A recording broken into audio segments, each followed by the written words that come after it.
Selamat pagi buat kita semua. Kita mengucap syukur kepada Tuhan Yesus, kepada Tuhan kita, kepada Bapa kita. Karena pagi ini kita bangun dalam keadaan sehat dan kita menghirup udara yang segar. Pagi ini kita baca firman Tuhan lagi.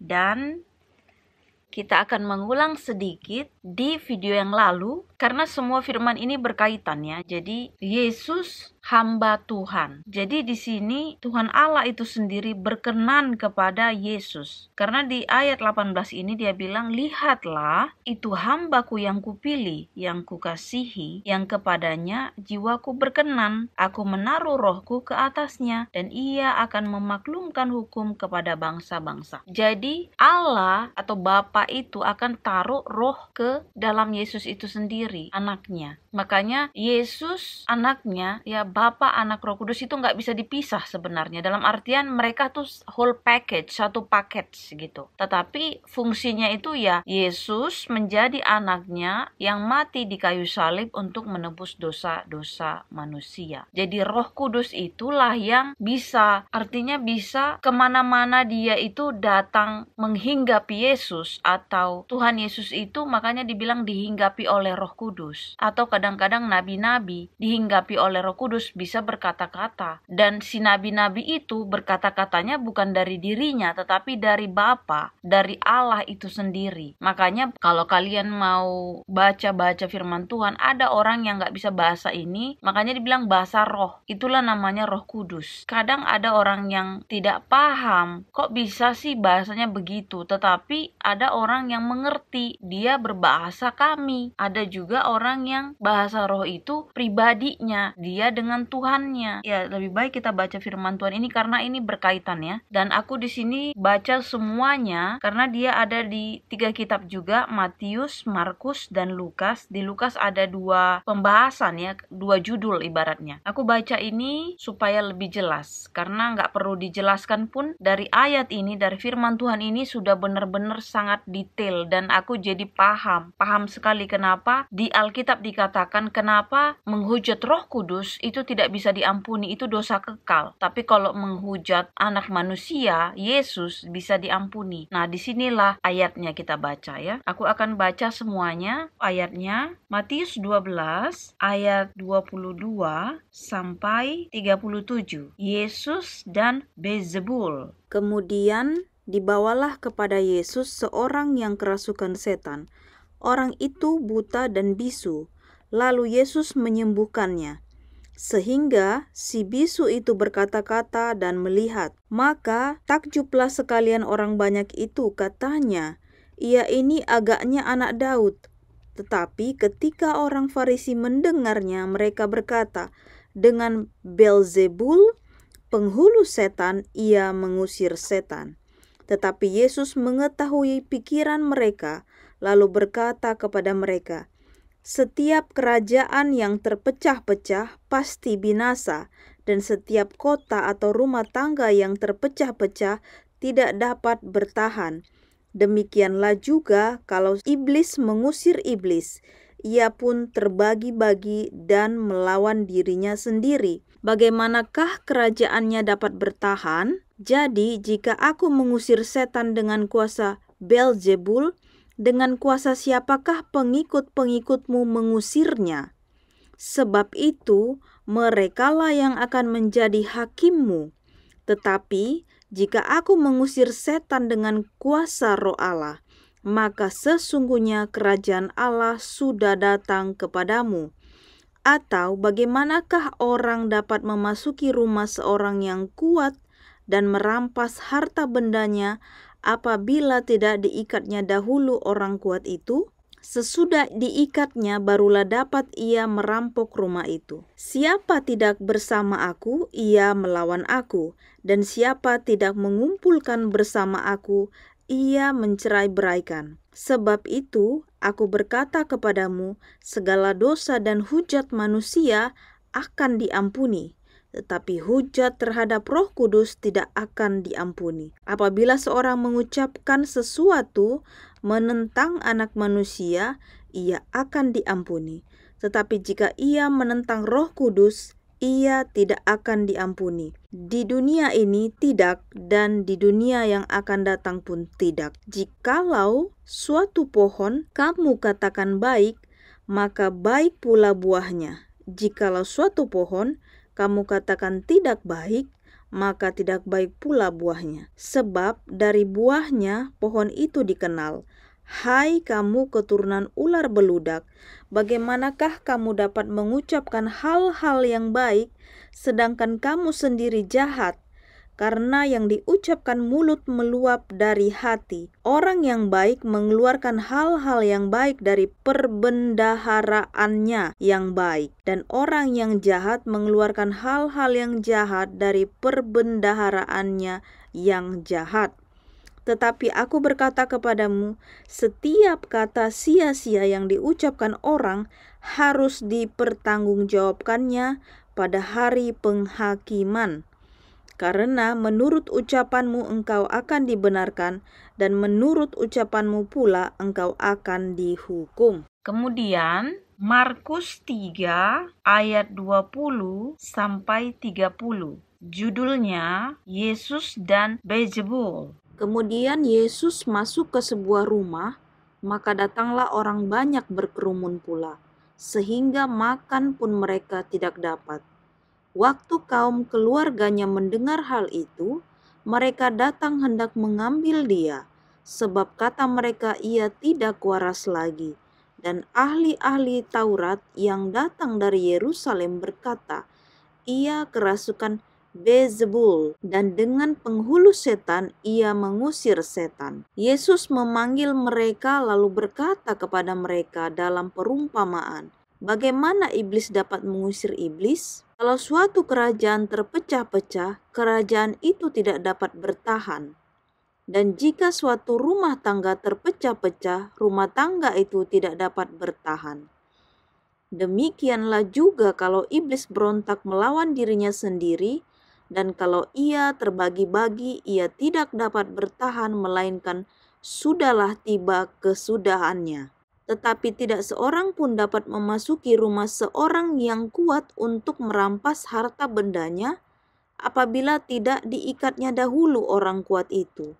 Sesudah itu barulah dapat ia merampok rumah itu. Aku berkata kepadamu, sesungguhnya semua dosa dan hujat anak-anak manusia akan diampuni. Ya, semua hujat yang mereka ucapkan. Tetapi apabila seorang menghujat Roh Kudus, ia tidak dapat ampun selama-lamanya, melainkan bersalah karena berbuat dosa kekal. Ia berkata demikian karena mereka katakan bahwa ia kerasukan roh jahat. Kemudian di Lukas 11 ayat 14 sampai 23. Judulnya Yesus dan Beelzebul. Pada suatu kali Yesus mengusir dari seorang suatu setan yang membisukan. Ketika setan itu keluar, orang bisu itu dapat berkata-kata. Maka heranlah orang banyak. Tetapi ada di antara mereka yang berkata, ia mengusir setan dengan kuasa Beelzebul, penghulu setan. Ada pula yang meminta suatu tanda dari sorga kepadanya untuk mencobai dia. Tetapi Yesus mengetahui pikiran mereka lalu berkata, setiap kerajaan yang terpecah-pecah pasti binasa, dan setiap rumah tangga yang terpecah-pecah pasti runtuh. Jikalau iblis itu juga terbagi-bagi dan melawan dirinya sendiri, bagaimanakah kerajaannya dapat bertahan? Sebab kamu berkata bahwa aku mengusir setan dengan kuasa Beelzebul. Jadi jika aku mengusir setan dengan kuasa Beelzebul, dengan kuasa apakah pengikut-pengikutmu mengusirnya? Sebab itu merekalah yang akan menjadi hakimmu. Tetapi jika aku mengusir setan dengan kuasa Allah, maka sesungguhnya kerajaan Allah sudah datang kepadamu. Apabila seorang yang kuat dan yang lengkap bersenjata menjaga rumahnya sendiri, maka amanlah segala miliknya. Tetapi jika seorang yang lebih kuat daripadanya menyerang dan mengalahkannya, maka orang itu akan merampas perlengkapan senjata yang diandalkannya, dan akan membagi-bagikan rampasannya. Siapa tidak bersama aku, ia melawan aku, dan siapa tidak mengumpulkan bersama aku, ia mencerai-beraikan. Kemudian di Lukas lagi, jadi di Lukas ini ada 2 kali diterangkan di sini ya. Di Lukas 6 ayat 43 sampai 45. Judulnya pohon dan buahnya. Karena tidak ada pohon yang baik yang menghasilkan buah yang tidak baik, dan juga tidak ada pohon yang tidak baik yang menghasilkan buah yang baik. Sebab setiap pohon dikenal pada buahnya. Karena dari semak duri orang tidak memetik buah ara, dan dari duri-duri tidak memetik buah anggur.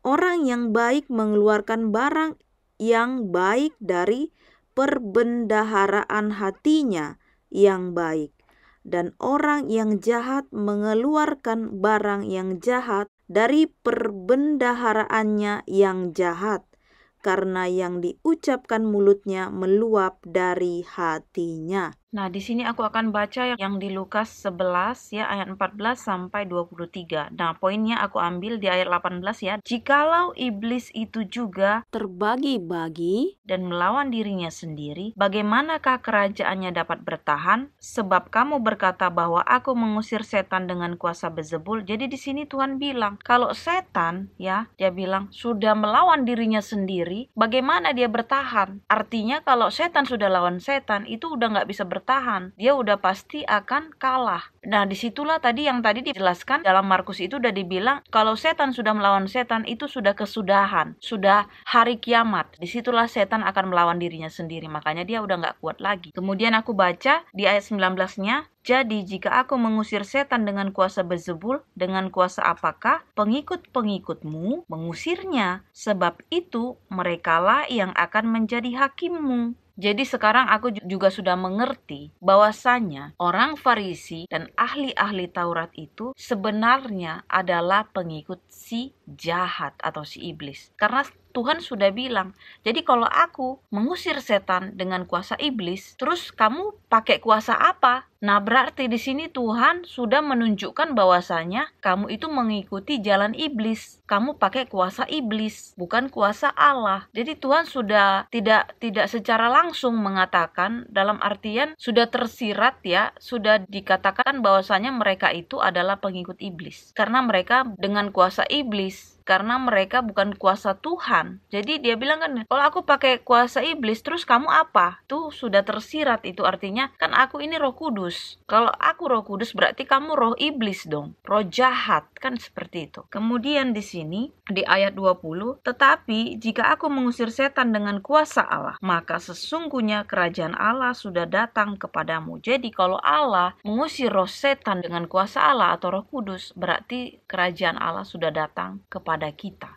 atau kuasa Allah sudah menghinggapi kita. Kemudian di ayat 21, apabila seorang yang kuat dan yang lengkap bersenjata menjaga rumahnya sendiri, maka amanlah segala miliknya. Ingat seperti di video yang lalu, senjata kita adalah berdoa, berlutut, berpuasa, baca firman, melakukan firman. Itu senjata kita. Ya. Ayat 22, tetapi jika seorang yang lebih kuat daripadanya menyerang dan mengalahkannya, maka orang itu akan merampas perlengkapan senjata yang diandalkannya dan akan membagi-bagikan rampasannya. Kemudian ayat 23, siapa tidak bersama aku, ia melawan aku, dan siapa tidak mengumpulkan bersama aku, ia mencerai-beraikan. Jadi selama kita bersama Tuhan, senjata kita itu akan kuat, tidak terkalahkan. Tetapi kalau kita nggak bersama dengan Tuhan, senjata kita akan lemah. Karena apa? Yang kita lawan itu si jahat. Kekuatannya itu nggak terkalahkan dengan manusia. Tetapi dia dapat dikalahkan dengan kekuatan Allah itu sendiri. Roh Kudus itu sendiri. Tuhan, karena apa? Lawannya itu dia. Si iblis kalah hanya dengan kuasa roh Allah, roh kudus, roh Tuhan itu sendiri. Karena iblis ini kalau ngelawan si daging ini, kita udah dikuasai dia. Jadi kalau kita nggak pakai senjata kita, ingat senjata kita berdoa, berlutut, baca firman, lakukan firman Tuhan. Itu senjata kita. Jadi selama kita melakukan itu, artinya kita bersama dia. Makanya dibilang kalau di luar aku, kamu nggak bisa berbuat apa-apa. Kamu nggak bisa melakukan apa-apa di luar aku. Tetapi kalau kita di dalam Tuhan, kalau kita bersama dia, kuat, kita terus pegang terus ya. Seperti dibilang di rumah tangga, ilmu kita harus tinggi daripada si jahat itu sendiri. Atau si penggoda, atau yang di luar-luar sana lah. Atau apapun itu. Jadi kalau kita nggak benar-benar pegang firman Tuhan, kita itu bisa dirampas sama mereka. Ingat, bagi istri-istri juga, disinilah kita ayat ini sangat baik sekali. Ataupun bagi istri-istri, orang tua kepada anak-anaknya. Si jahat akan merampas pasangan kalian atau pasangan kita, suami istri, anak-anak ya, untuk merusak rumah tangga kita. Jadi kalau kita nggak dekat-dekat dengan Tuhan, nggak baca firman Tuhan, nggak melakukan firman Tuhan, kita dengan mudah dikuasai oleh si iblis. Kita dengan mudah dirusak rumah tangganya oleh iblis. Sangat cepat dia. Apalagi kalau kita udah terperdaya. Sebenarnya contohnya kalau pasangannya begini atau begono atau anaknya begini, kita udah langsung marah-marah, kita udah langsung gak ingat Tuhan lagi, kita udah langsung hopeless, kita udah langsung gak tahu lagi mau ngapa-ngapain. Itu ingat, setan sudah bekerja di situ. Jadi di sini seperti dibilang Tuhan, di ayat 23 aku baca lagi ya. Lukas ya, di Lukas 11 ayat 23 ini. Siapa tidak bersama aku, ia melawan aku, dan siapa tidak mengumpulkan bersama aku, ia mencerai-beraikan. Jadi, kalau kita sudah di luar Tuhan, ingat, apapun, masalah kecil pun kamu sudah bisa dirusak sama si iblis. Tetapi, seperti aku bilang, selalu pegang firman Tuhan, selalu lakukan firman Tuhan, hidupi firman Tuhan. Senjata kita perkuat, doa, berlutut, berpuasa. Seperti aku bilang, berpuasa Sadrak, Mesak, Abednego, Daniel ya. Puasa Sadrak, Mesak, Abednego itu 10 hari, tidak makan daging, tidak makan ikan, telur ya. Ibaratnya dia makan kacang-kacangan, tumbuh-tumbuhan, biji-bijian. Jadi 10 hari aja. Itu kurasa kalau untuk bagi kalian yang nggak biasa puasa, kalian bisa lakukan itu. Untuk berdoa, seperti kita itu komunikasi dengan Tuhan, menjalin hubungan kita dengan Tuhan. Nggak harus, kapan kalian sanggup. Kemudian kalian mungkin bisa puasa Daniel 21 hari, sama seperti itu juga. Kalau kalian sudah terbiasa, kalian coba untuk puasa sehari, ibaratnya dari jam 6 sore sampai jam 6 sore, berpuasa, berdoa di situ. Dan kalau kalian sanggup lagi, kalian sudah tingkatkan lagi puasa Ester 3 hari berturut-turut, puasa tanpa makan, tanpa minum. Kalian doa di situ, karena itu senjata kita. Itu senjata kita melawan si iblis. Karena yang kita lawan ini, roh jahat ini nggak kelihatan. Tetapi dia menguasai pikiran kita. Kalau kita nggak bersama Tuhan. Dibilang Tuhan, siapa tidak bersama aku, dia melawan aku. Artinya, kita sudah anak si jahat. Kita sudah anaknya Beelzebul. Kita sudah anaknya si Lucifer itu. Kita sudah anaknya iblis itu. Kalau kita di luar Tuhan. Atau kalau kita tidak bersama Tuhan. Intinya seperti itu. Jadi biarlah ini perenungan bagi kita. Kalau kalian punya komen, punya pendapat lain, kalian silahkan komen di video aku ini. Kita berbagi, kita bersharing, kita menguatkan, kita mendoakan. Ayat ini aku baca semua karena sangat penting sekali buat kita masing-masing mengerti akan otoritas Tuhan dalam kehidupan kita. Siapa sebenarnya penguasa? Siapa sebenarnya Roh Kudus, roh baik itu? Buah yang baik itu siapa? Jadi kita bisa mengerti. Dan lebih baik lagi kita merimang-rimangi, memikirkannya atau merenungkannya. Supaya masuk ke dalam diri kita sendiri. Dan kita pun berbuah yang baik. Dan kita pun menjadi anaknya Tuhan. Dan kita pun selalu bersama-sama dengan Tuhan, bukan di luar Tuhan. Dan pada saat kesudahan kata Tuhan, pada saat kiamat, Tuhan mengenal kita. Tuhan tahu kita siapa. Dan sinyal Tuhan itu, ini adalah anakku. Atau ini adalah pengikutku, atau ini adalah jemaatku, kata Tuhan. Jadi kalau kita mau jadi anak Tuhan, kita dikenali sama Tuhan, sinyalnya Tuhan, kita langsung dikenali sama Dia, itu sangat indah sekali. Jangan sampai kita memanggil Tuhan, Tuhan, Tuhan, tapi Tuhan bilang pada saat pintu kasih atau pintu kasih yang tertutup, kesudahan, penghakiman Telah tiba, kita ketok-ketok, Tuhan sudah bilang, aku tidak mengenal engkau, enyahlah, Engkau segala pembuat kejahatan. Jadi jangan sampai selama hidup kita ini kenal Tuhan, lahir di terang, tiba-tiba kita di akhirnya kita tidak dikenali. Sangat menyedihkan. Makanya sekarang baca firman Tuhan, buka Alkitab sendiri, berdoa sama Tuhan, berkomunikasi dengan Tuhan sendiri. Langsung.